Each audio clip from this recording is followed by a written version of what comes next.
We get the same question a lot. Now what? How do you treat it? What do we do? Our kid is struggling.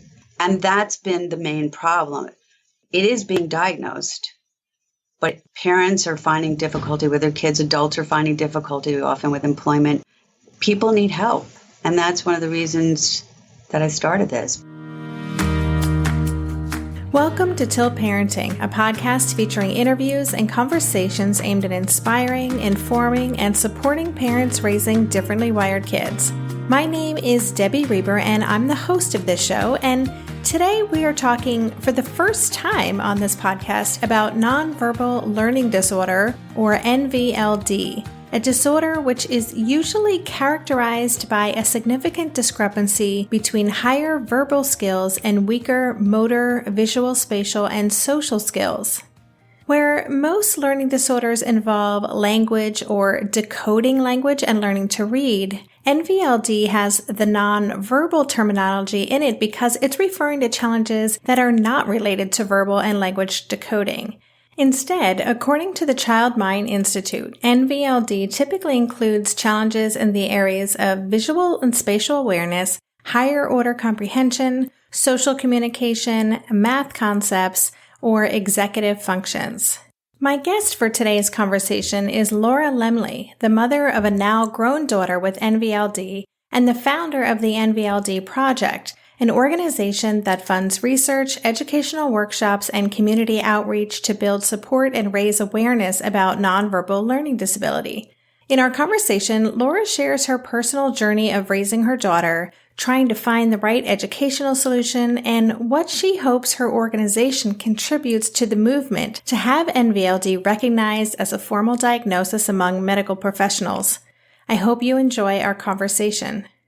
Before I get to that, if you would like to stay more connected to the Tilt community, get insights into what's happening in my world, hear about upcoming events that should be on your radar, and get links to 5 must-read recent news articles for parents raising differently wired kids, please sign up for my short weekly newsletter.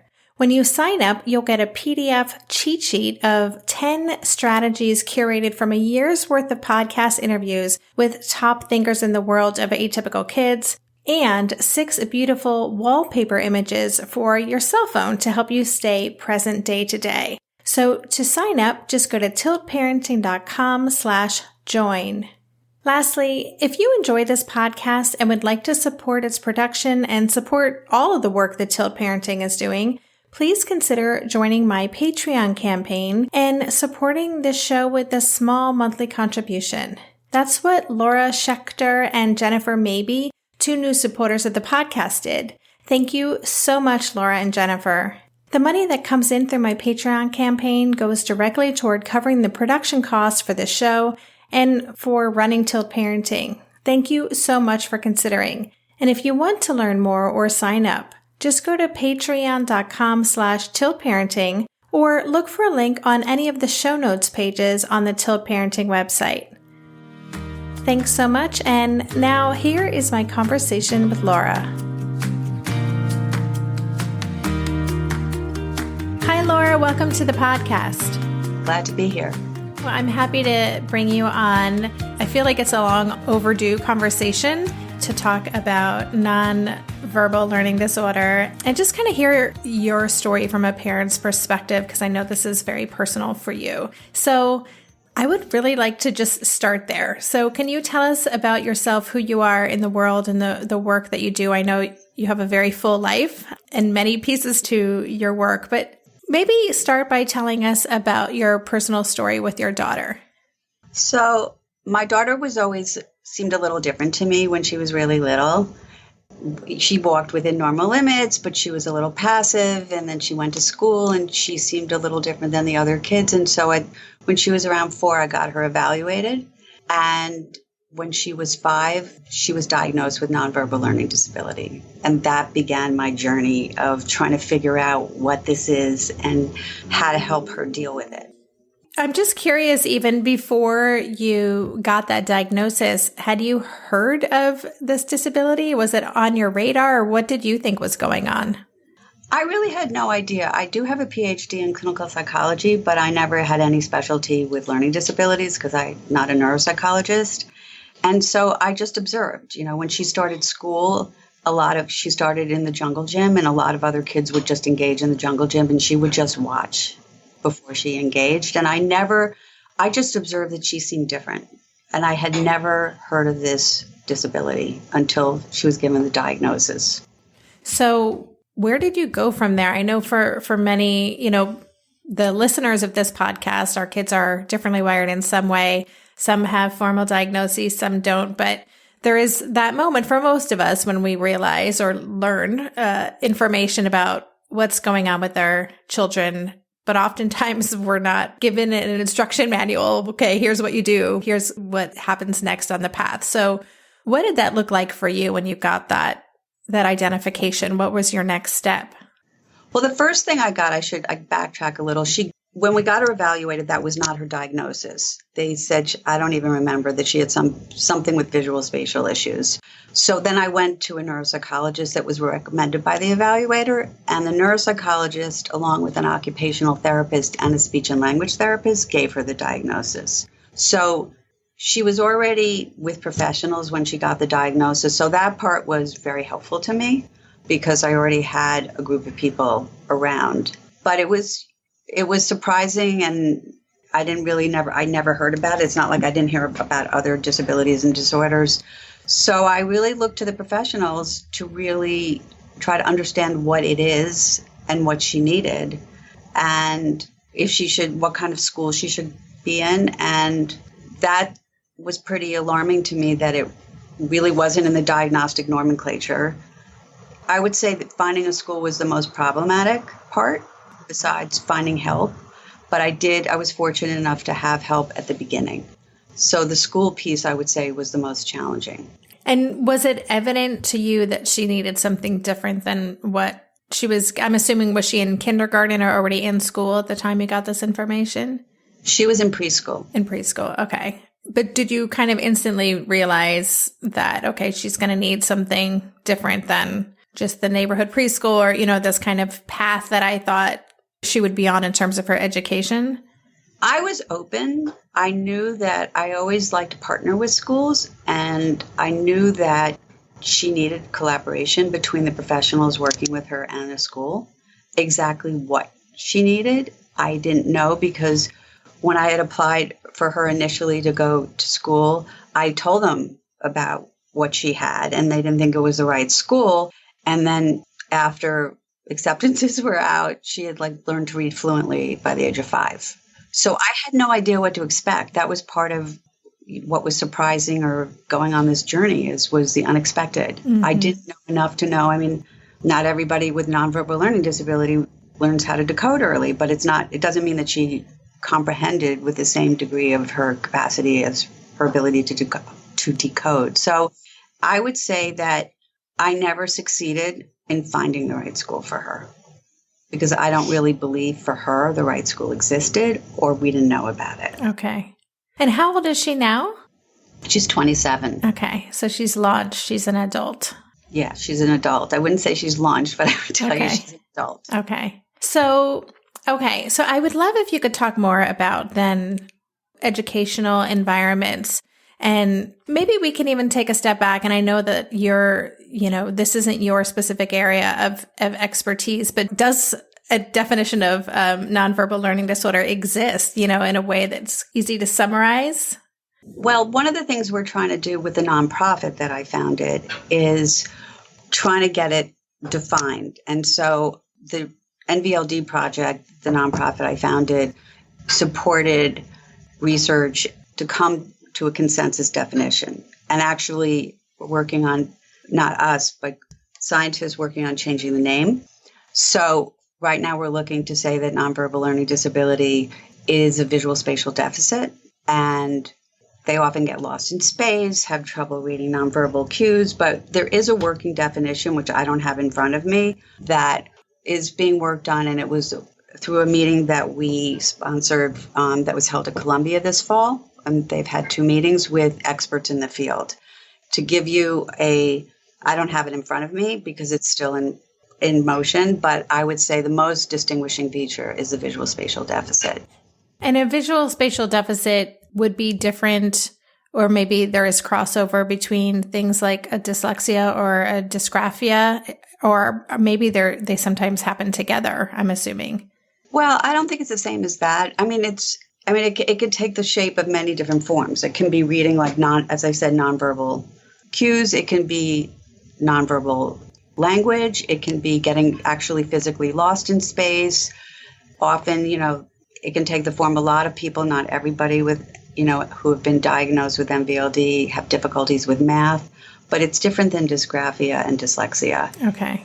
And I would say I'm not an expert on NVLD, but they often learn how to read early. Comprehension can be different.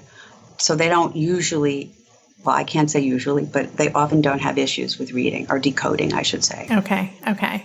So when you were thinking about school fit, I'm curious, I think a lot of us feel that a school that would really be the best fit for a child doesn't exist. I've been homeschooling my son now for 6 years because that seemed to me to be the best option, and we were able to swing it just work-wise and financially.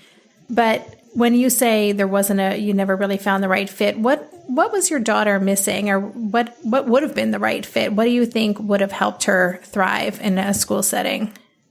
For her, I think it would have been great if she was in a school where she was academically challenged, but they could help her learn how to read social cues better and deal with the social piece, as well as executive functioning.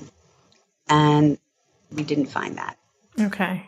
And so she was mainstreamed, but that wasn't the right fit either. But we're totally open to special schools, but a lot of the special schools, I was told at the time, had most of the kids had language-based learning disabilities. And another special school that I looked at when she was older, I told them the diagnosis and they weren't interested. And so, I have an international audience. So I know that, this, if we talk more specifically about an IEP or the IDEA, I know that for a lot of us whose kids, just social emotional learning is kind of where their challenges lay. It can be hard to get support in a school setting because, if academically they're doing okay, then it's hard to push for that kind of support. What is the status in terms of the education system in the U.S. and how children with NVLD are supported or not supported? Are they able to get extra services and accommodations? They technically, I believe, cannot get an IEP in public school because it's not a valid diagnosis in the Diagnostic Statistical Manual. Mm-hmm. They can get services in the public setting if there are other names. There are special ed schools that do specialize with NVLD and have significant populations of students with NVLD. But in terms of the public school system, which my daughter was not part of, since it's not in the diagnostic nomenclature, technically they can't get services as far as I know. As I said, this is not my area of expertise. Mm-hmm, mm-hmm.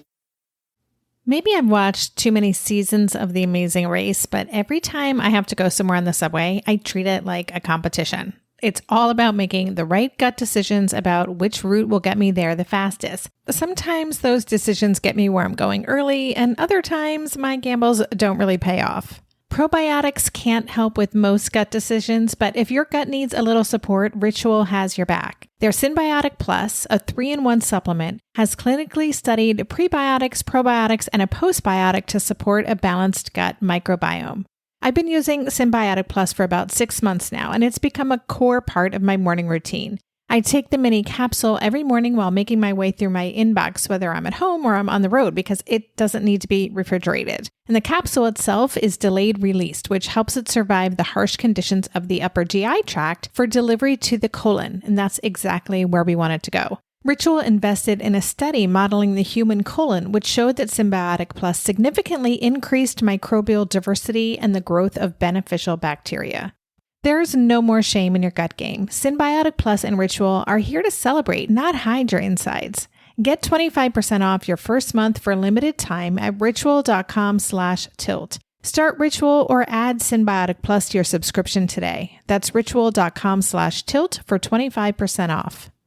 During this month of planning and organization for big transitions, rhythms and routines have been absolutely essential for our physical and emotional well-being. So Green Chef nights are reliably and predictably a good night. We know the ingredients will be fresh and prepped, the instructions easy to follow, and the meal delicious. We're all still talking about last week's turkey tacos with mango chimichurri sauce, refried beans, and Monterey Jack cheese.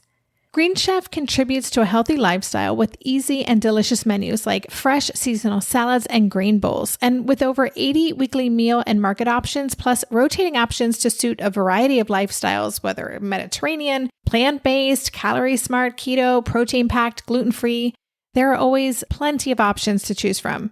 Whatever you select, you'll get farm-fresh ingredients, organic whole fruits and veggies, and premium proteins, all delivered straight to your door. I love those 4 words. Straight to my door.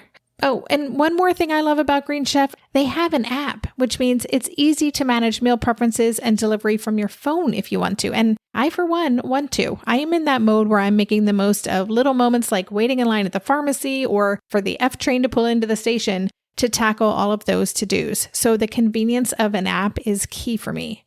Green Chef has a special offer for Tilt listeners. Go to greenchef.com/tilt50 and use code TILT50 to get 50% off plus 20% off your next 2 months. That's 50% off plus 20% off your next 2 months when you use the code TILT50 at greenchef.com/tilt50. And the DSM, just for listeners, that is the Diagnostic and Statistical Manual of Mental Disorders. It's kind of the Bible, for lack of a better word, of mental health issues and diagnoses. And even though it is formed in the U.S., it's something that is used internationally as well. And this is something we've talked about when we've talked about sensory processing disorder, which is another disorder that's not formally recognized. Yet we know that many kids in our community have sensory processing issues. So tell me more about, in terms of your organization, is this part of the work that you're doing, is trying to get NVLD recognized as a formal diagnosis? That's our main mission. Okay. To get it recognized, because when I first founded it, I said, how can we help the most amount of people with NVLD? And what I thought the best way to do that was to get it into the DSM. And so that is our main mission. And then the question was how to do it. Yeah, that's what I want to know. So that was like, okay, now that I know what I want to do, how do you do it? Because people would often say to me, so how many people have NVLD? And I would say, I don't know. It's not a valid diagnosis. Mm-hmm. And how do you basically make something valid? People talk about invisible disabilities. This was technically a non-existent disability. So it was really challenging, and I was fortunate one day to meet a scientist who was passionate about NVLD, and that's where my idea started flowing, that I really needed to support research. And fortunately, I found a partner with Columbia, and we've been supporting research there for many years, and we're also supporting, they have experts there in the DSM, to get a group of scientists together, as I had mentioned earlier in our interview, to come up with a consensus definition. And then also we have a scientific council to help bring ideas about where do we go from here now to get it into the DSM? What do we need to demonstrate to the DSM committee that nonverbal learning disability is a separate and valid diagnosis? Mm-hmm. So if it's something that isn't recognized widely, I'm just curious, if parents are listening to this and they're thinking, this might be what's going on with my child, is it something that, in terms of the people out there who do evaluations and assessments, is it on people's radar? Is it something that really differs from person to person? I'm wondering how on the radar is this diagnosis for health professionals who are assessing students? It's interesting you asked the question. When the nonprofit first launched our website, one of the most interesting things that I found was how often the diagnosis is being given all over the world. which I had no idea because we get emails from all over the world. Australia, we've got Israel, Canada, obviously the United States, England, the Netherlands, Korea. So the diagnosis is being given. We get the same question a lot. Now what? How do you treat it? What do we do? Our kid is struggling. And that's been the main problem. It is being diagnosed, but parents are finding difficulty with their kids. Adults are finding difficulty often with employment. People need help. And that's one of the reasons that I started this. But I didn't know when I started this that we would be getting emails from all over the world. Yeah, no, that's so interesting. And I don't know if you can answer this question, but I'm going to ask it and you tell me if you can. But is this a diagnosis, do you think, that some people give if they feel like, because from what I've read, there is some overlap. The social, the inability to kind of read social cues and those nonverbal cues is a big part of that, which also is something that a lot of people on the autism spectrum also, that's a shared symptom. I'm just wondering, in your experience, or have you read that this is a diagnosis that sometimes is given to people who don't meet the criteria for something like autism spectrum disorder, but there are clearly some nonverbal. I guess what I'm asking is, it's something that people are like, well, they don't really fit into this or that bucket, so it must be nonverbal learning disability.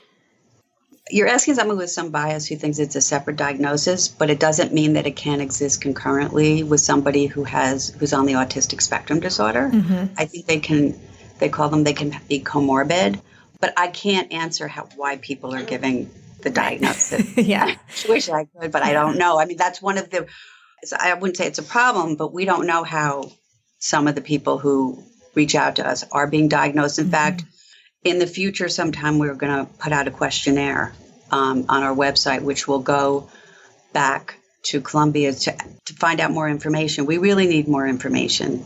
So yeah. I would love to answer your question, but I really can't. Well, and it makes sense if you're working on trying to get that agreed upon definition. That will make this work so much easier. But not knowing what criteria people are using, I can see would be challenging.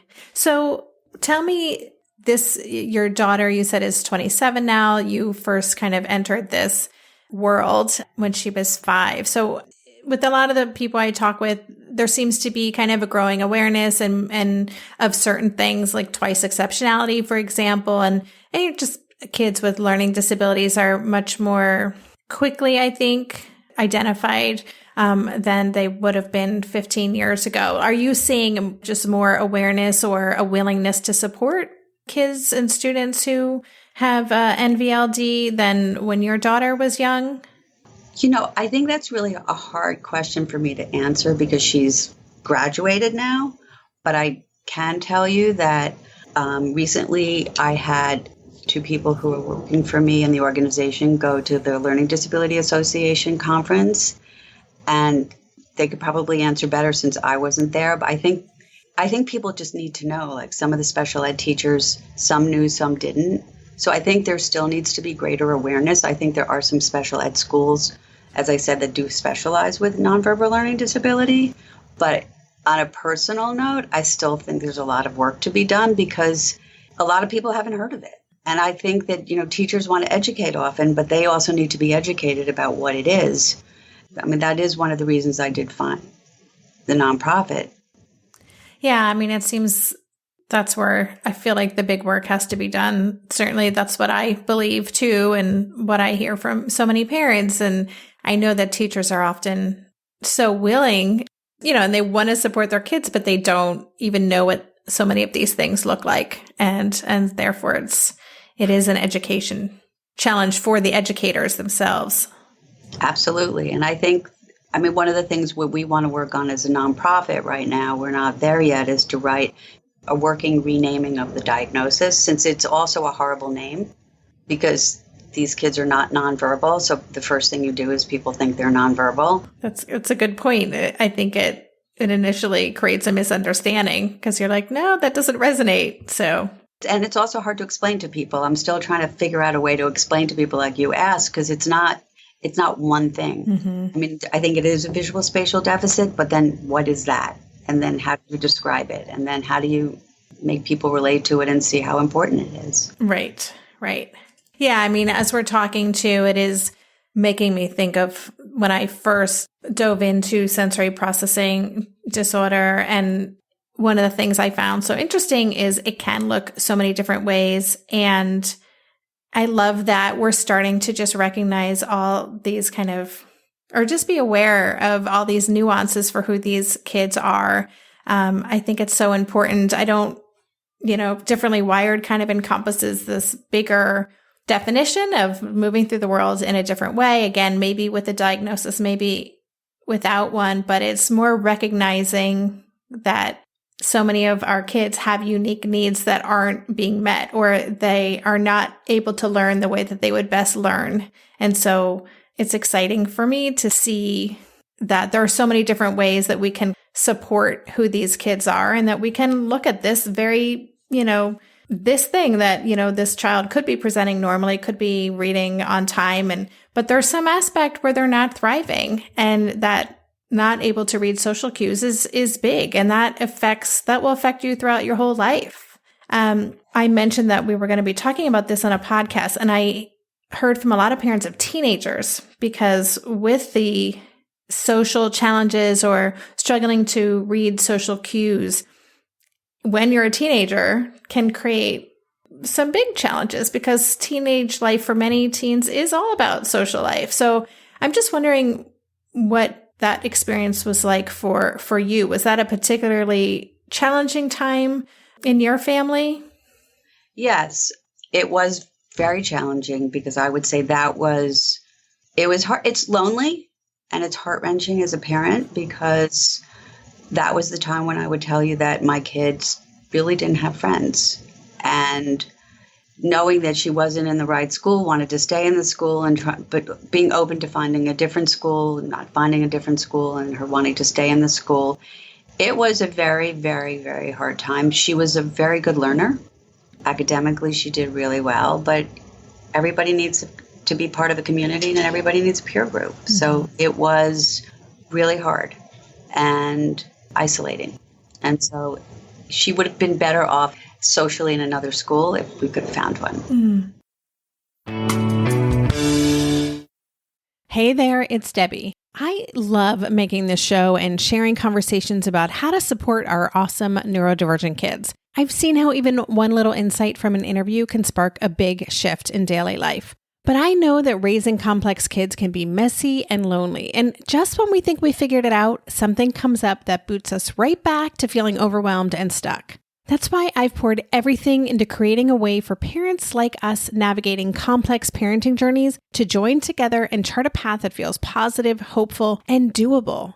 It's the brand new Differently Wired Club experience. In the club, you'll get personal support from me and other seasoned parent coaches, 6 live calls every month where you can connect and get your personal questions answered, the opportunity to learn directly from authors and experts like I have on this show, monthly themes for getting specific and tactical, an exclusive private podcast feed, and the best, most generous community of parents. Seriously, these folks show up for themselves and each other, and that right there is really everything, because it's a daily reminder that we're not alone. Our kids aren't broken, and we have totally got this. The recently rebooted Differently Wired Club is on a brand new platform with its very own iOS and Android app. It is such a great space. However you learn, whatever your style, no matter the ages, genders, and neurodivergent profile of your children, the Differently Wired Club can help you cultivate the positive shifts you're hoping for. Join us today by going to tiltparenting.com/club. That's tiltparenting.com/club. I hope to see you on the inside.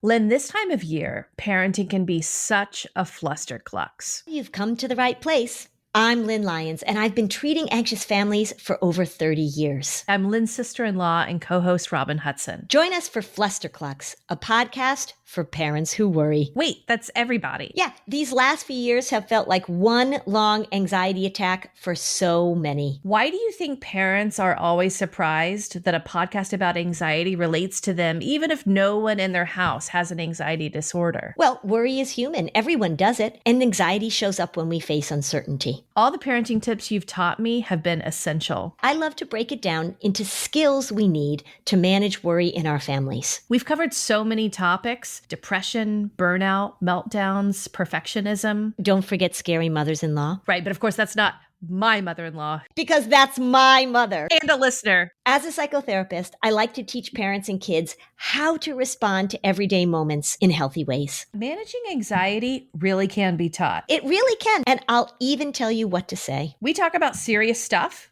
but without being too serious. Anxiety wants everything serious. Anxiety doesn't stand a chance when we're laughing, even about the tough stuff. As a parent, I know that is so painful to see your child not thriving, especially I think at that age, when things just are more intense and the emotions are bigger, and knowing that there are parents with teens in that situation right now listening to this. Was there anything that you did as a parent, like ways that you supported your daughter that you would suggest, or any guidance that you have for those parents for how to support a child through that time? Well, I think if they can find a school that's supportive and collaborative, I think if there's social situations where their kid can feel a part of, I've spoken to other parents whose kids have NVLD, and if there's certain commonalities that they can share with other, so sometimes we were more successful in finding more of a peer group like in the summer than we were in the particular school we were at. Sometimes there's after school activities. And if a child has a special interest, I've known that, and this is not something we did in particular, but I know other people have done theater.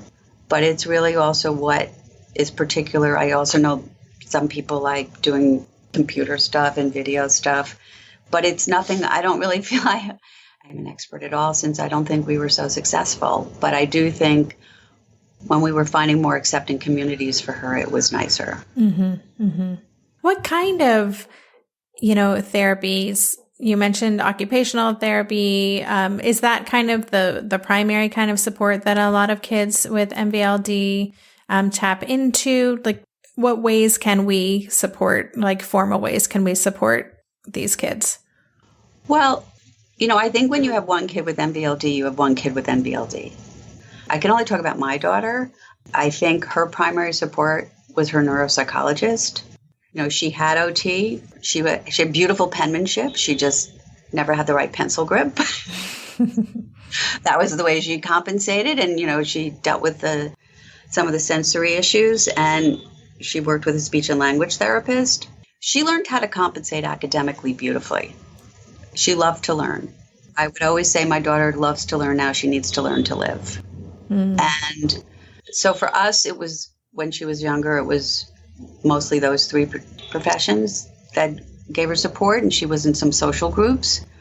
To me, the problem sometimes with social groups is they're not generalizable, because the social piece is about novelty. Mm-hmm. So, but it's always good to find a community that you feel connected to.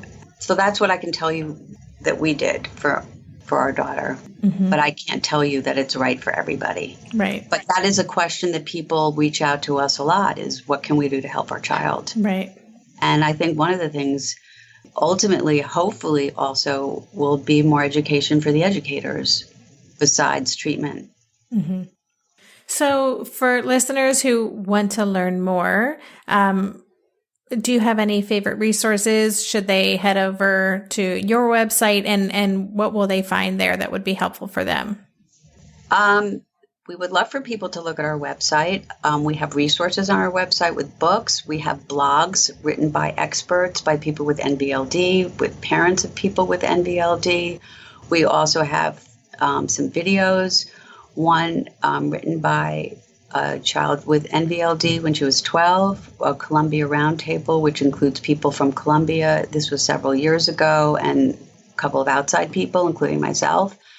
And then we also have a video on what's it like to have a learning disability. So it gives somebody the ability to do something to put themselves in the shoes of somebody with a disability. And we have a lot of information on the website. So if people want to connect, that would be a great way. And we also have times people can ask an expert a question, and periodically we can answer it. We can't answer all of them. And we're really also trying to form a community, because I think one of the things, at least I as a parent found, it's lonely having a child with NVLD, or it's lonely having NVLD potentially. And so it's nice to know that you're not alone. Yeah, absolutely. I mean, that's the primary reason why I created Tilt Parenting. But I know even, within Tilt Parenting, there are smaller subgroups of parents who still feel like there's not a lot of connection or community of people who really understand their unique situation and the challenges their kids are facing. So that's great.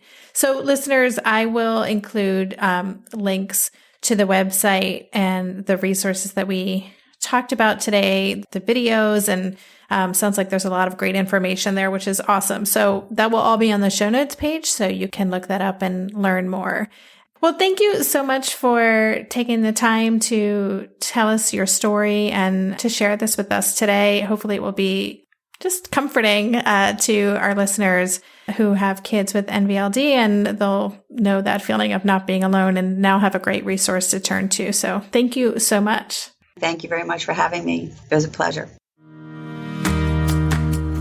You've been listening to the Tilt Parenting Podcast. For the show notes for this episode, including a link to the NVLD Project and all the resources we discussed today, visit tiltparenting.com/session151.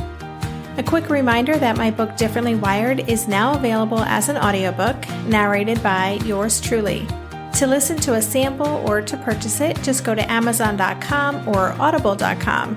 And to take advantage of that free trial book from Audible through Tilt Parenting, just go to audibletrial.com/tiltparenting. Lastly, don't forget to leave a rating or a review for Tilt Parenting on iTunes if you haven't done so already. Those help keep this podcast visible in an ever-growing sea of podcasts. So thanks so much for taking the time to support the show in that way. And that's all for this week. Thanks again for listening. And for more information on Tilt Parenting, visit www.tiltparenting.com.